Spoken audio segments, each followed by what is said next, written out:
Good morning, everybody. What a weekend. And I'm sorry I didn't do a Mario Presents on Friday. I actually was feeling a little under the weather. I had a scratchy throat, went to the doctor. No, it's not coronavirus, but I did get some antibiotics and I'm feeling 120% better. I felt good enough that last night I slept with my gun on my side of my bed. No Antifa coming in my house. I tell you that right now. They ain't coming in my neighborhood. They ain't coming in my house.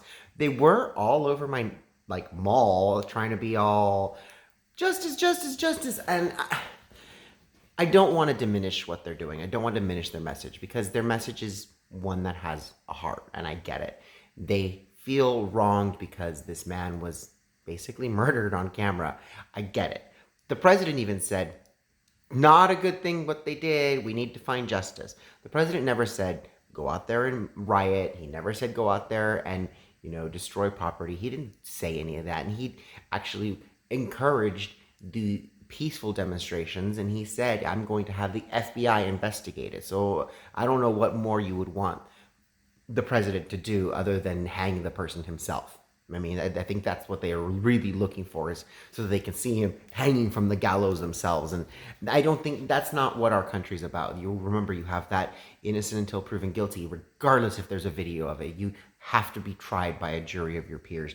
And people forget that. People's emotions forget that. And I'm talking to you, anybody who says, oh, well, Trump is making this worse. He's not making this worse. And yes, he's trying to make America great again. It's the leftists and Antifa who are trying to destroy it. It's not Trump telling people to loot businesses. It's Antifa looting businesses. It's Antifa breaking windows. It's Antifa throwing rocks at the cops and inciting division.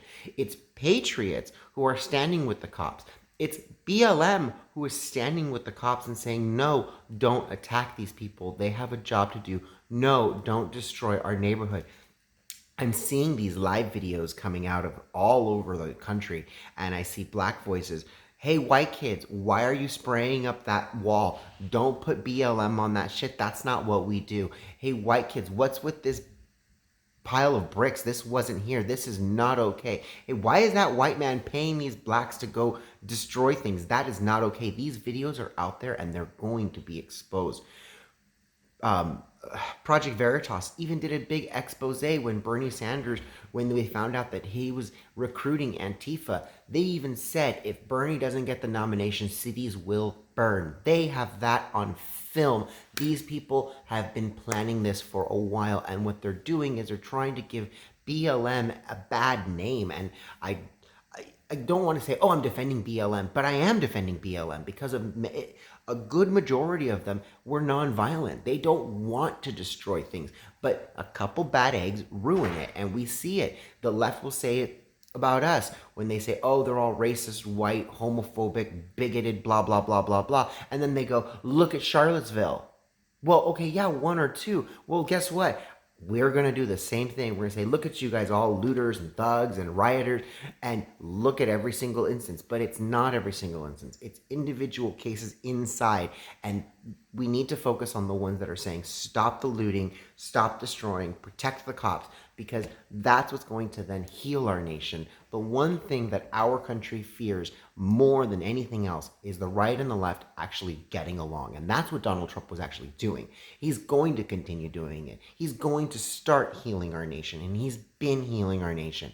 The division comes from the other side, who's afraid of losing control. They want you to run on your emotions. They want you to think that all cops are bad. All cops are bad. They're not bad. My brother's not a bad cop. My best friend is not a bad cop. My family are not bad cops. But I understand that they deal with the scum of society, and they have to do some things in order to keep you and me safe. Hey, you know what? If they have to kind of push that line so they can get that drug dealer off, so that drug dealer doesn't sell drugs to your kids or your husband or your wife, I mean, I'm all for that. I'm sorry. It breaks my heart when people say, oh, all cops are bad, and they want to attack them. And it breaks my heart even more when you're protesting and someone's just trying to get to work and they rip you out of your car because you won't stop for their protest, and they feel some sort of slight because, oh, you're not paying attention to me, so now I'm going to make you pay attention to me. By what? Pulling me out of my car? I'm sorry, that is not the answer. And this is exactly why An armed nation is a safe nation. You will not be pulling me out of my car. You will not be pulling me out of my house. You will not be destroying my business. We learned this in 1992 with the LA riots, the rooftop Koreans and Reginald Denny. You don't stop. You protect yourself and you just keep going. I'm sorry, we are going to keep going. It's June 1st. We're going to spread love. We're not going to spread this LGBT propaganda this month. Pride is canceled. You can all be Americans. We are all Americans and we are all in this together. Now we're in this together. This coronavirus, that was BS over here. That was a mess. That was a ploy for people. Yes, some people died. It's not as bad as they said it was. Now we're focusing and looking ahead at the summer, and we are not going to have a summer of riots. We're going to have a summer of love, and we're going to have a summer of freedom. I love you all. I will talk to you guys later.